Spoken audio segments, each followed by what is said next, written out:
हर साल महाशिवरात्रि की रात गिरनार के मुर्गी कुंड में नागा साधु डुबकी लगाते हैं और सदियों से एक मान्यता चली आ रही है कि उनमें से कुछ कभी वापस नहीं आते। लेकिन गिरनार की कहानी सिर्फ मान्यताओं तक सीमित नहीं है। इसी पहाड़ से जुड़ी है ब्रिटिश दौर की एक कहानी।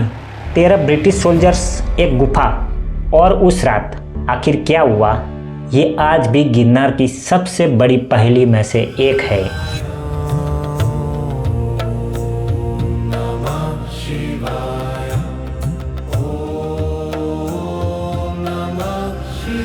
आखिर गिरनार में ऐसा क्या है जिसके लिए लोग आज भी 9,999 सीढ़ियाँ चढ़कर उन लोगों की तलाश करते हैं जो मरने से इनकार करते हैं।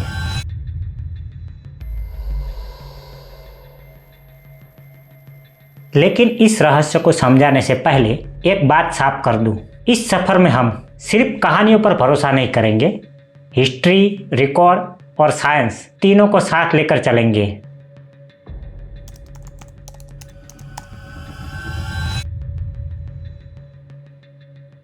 और इसके लिए सबसे पहले हमें गिरनार को समझना होगा।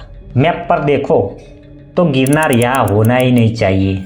गुजरात की बिल्कुल सपाट जमीन के बीच यह पहाड़ बिल्कुल अकेला खड़ा है। आज जिसे हम गिरनार कहते हैं, प्राचीन ग्रंथों में इसे रैवतक और उज्जैन के नाम से भी जाना गया है।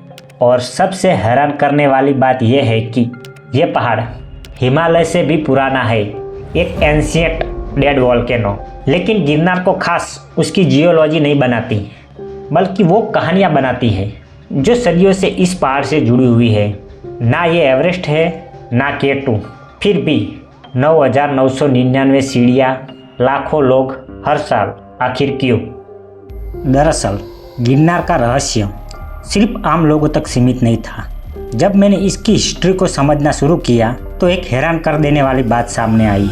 इतिहास की सबसे बड़ी ताकतें भी इस पहाड़ तक खींची चली आई थी और इसका सबूत पहाड़ की चोटी पर नहीं, उसकी तलहटी में मिलता है। एक पत्थर, 3 साम्राज्य, और वहीं से गिरनार की असली कहानी शुरू होती है। ईस्वीसन पूर्व 250 सम्राट अशोक ने यहाँ अपना शिलालेख लिखवाया। सदियां बीत गई, लेकिन ये सिर्फ शुरुआत थी। करीब 400 साल बाद रुद्रदामन ने भी इसी पत्थर को चुना और इसके बाद कंदगुप्त ने भी। लगभग 800 साल तक 3 सम्राट, एक ही पत्थर। यह सिर्फ एक पत्थर नहीं था, यह गिरनार की अहमियत का सबूत था। 3 अलग साम्राज्य, 3 अलग दौर। इन तीनों सम्राट के पास पूरा साम्राज्य था, फिर भी 800 साल तक तीनों ने एक ही जगह को चुना, गिरनार। लेकिन कहानी सिर्फ राजाओं की नहीं थी जो बिना सेना, बिना ताकत, बिना किसी साम्राज्य के यहाँ चले आए। वो यहाँ क्या ढूंढ रहे थे? और यहीं से गिरनार की कहानी और अजीब हो जाती है, क्योंकि गिरनार किसी एक परंपरा का नहीं था। 3000 सीढ़ियों पर जैन देरासर, चोटी पर दत्तात्रेय शिखर, उससे पहले गोरखनाथ की धुनी, तलहटी में दामोदर कुंड, और इन सब के बीच जयमल शाह दातार की दरगाह। लॉजिकली सोचो तो एक बात अजीब लगती है, इतनी अलग अलग परंपराएं सदियों से एक ही पहाड़ पर क्यों जुड़ी हुई है? आखिर गिरनार में ऐसा क्या है? पहली नज़र में ये सब एक दूसरे से बिल्कुल अलग लगता है, लेकिन जब मैंने इन सबको एक साथ देखना शुरू किया तो एक अजीब पैटर्न उभरने लगा। रास्ते अलग, परंपराएं अलग, लेकिन कहानियाँ एक ही तलाश की तरफ लौट आती है। और वहीं से गिरनार का सबसे बड़ा रहस्य शुरू होता है। एक ऐसा रहस्य जिसका ताल्लुक इंसान की सबसे बड़ी कमजोरी से है, मौत।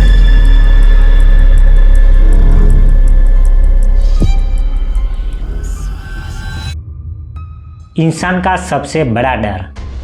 साइंस के मुताबिक हर जीवन का एक अंत होता है, लेकिन गिरनार से जुड़ी कहानियाँ कुछ और ही दावा करती है। नाथ परंपरा का दावा है गिरनार 84 सिद्धों की भूमि है। ये वो योगी माने जाते हैं जिन्होंने मौत पर विजय पा ली। शायद इसलिए महाभारत के अमर योद्धा अश्वत्थामा का नाम भी अक्सर इन्हीं गुफाओं से जुड़ता है। इन कहानियों का एक अजीब कनेक्शन पहाड़ की चोटी से भी जुड़ता है। सूरज ढलते ही दत्तात्रेय शिखर को पूरी तरह खाली कर दिया जाता है। रात में वहाँ किसी को रुकने की इजाज़त नहीं। मान्यता है कि अंधेरा होने के बाद ये चोटी उन अमर योगियों की तपस्थली मानी जाती है और इन सभी कहानियों का केंद्र बनता है मुर्गी कुंड। वही कुंड जिसमें महाशिवरात्रि की रात हजारों नागा साधु डुबकी लगाते हैं।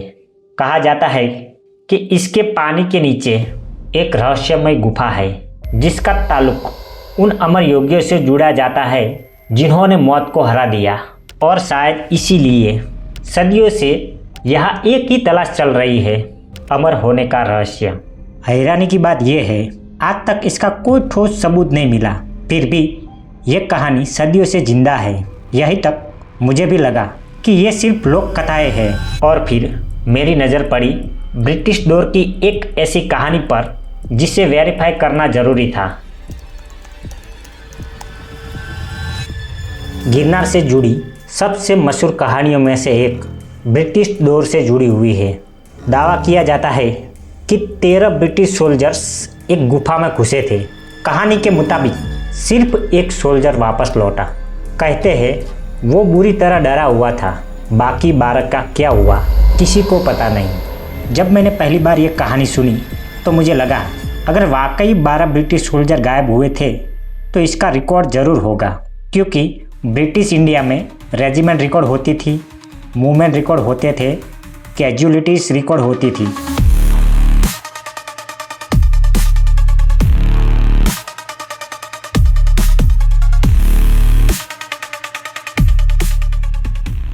मैंने कॉलोनियल अचीवर देखे, ब्रिटिश रेफरेंस देखे, पब्लिक रिकॉर्ड देखे, हर जगह एक ही बात सामने आई। जितनी बड़ी ये कहानी है उतनी ही उसकी खामोश हिस्ट्री है। एक कहानी जो सदियों से जिंदा है लेकिन उसके सपोर्ट में एक भी वेरीफाइड रिकॉर्ड नहीं है। और यही से इन्वेस्टिगेशन ने एक अजीब मोड़ लिया। जितना मैंने रिकॉर्ड्स में खोजा उतना ही मुझे एहसास हुआ कि शायद मैं गलत सवाल पूछ रहा था। मिस्ट्री ये नहीं थी कि उस गुफा में क्या हुआ, मिस्ट्री ये थी कि बिना सबूत के भी ये कहानी मर क्यों नहीं रही। और तब मुझे समझ आया गिरनार की लगभग हर कहानी आखिर एक ही सवाल पर रुक जाती है, और उस सवाल का केंद्र था अमर होने का रहस्य। क्या ये सिर्फ इंसान की कल्पना है या फिर साइंस के पास इसके कोई ठोस जवाब है? इन रहस्यों की पड़ताल मुझे योगी प्रहलाद जानी के केस तक ले गई। दावा था कि वो बिना खाए पिए जीवित रह सकते हैं।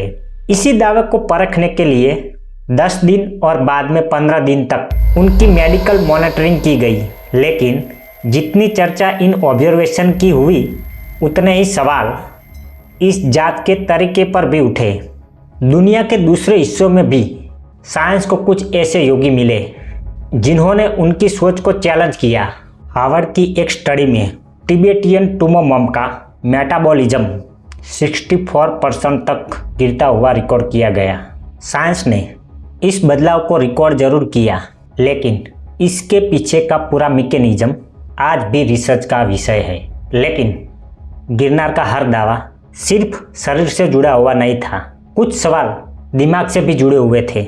साइंस ऐसे कुछ अनुभवों को गेंजफेल्ड इफेक्ट के नज़रिए से देखती है, जहां गहरा अंधेरा और सन्नाटा कभी कभी हमारे अपने दिमाग को ही आवाज़ें और तस्वीरें महसूस करवा देता है। और दत्तात्रेय शिखर, जहां रात में रुकने को लेकर कई मान्यताएं प्रचलित है, लेकिन इसके पीछे सुरक्षा, जंगली जीवों की मौजूदगी और मंदिर के नियम जैसे व्यवहारिक कारण भी माने जाते हैं। यानी हर अजीब अनुभव जरूरी नहीं किसी अलौकिक वजह से ही हुआ हो। साइंस बॉडी की केमिस्ट्री समझा सकती है, पर उस विश्वास को कैसे समझाएगी जो एक थके हुए इंसान को 9,999 सीढ़ियाँ चढ़ने से नहीं रोकता। जहाँ साइंस सवाल पूछती है वही एक भक्त आस्था देखता है। और शायद इसीलिए गिरनार की सबसे बड़ी ताकत उसके जवाब नहीं, उसके सवाल है।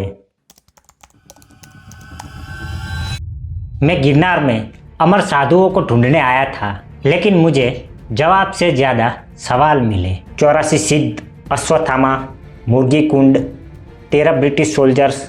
सदियाँ बीत गई, लेकिन सवाल आज भी वही है, क्योंकि हजारों साल बाद गिरनार सिर्फ एक पत्थर नहीं, एक अधूरा सवाल है। शायद गिरनार के पास सारे जवाब नहीं है, लेकिन वो सही सवाल ज़रूर पूछता है।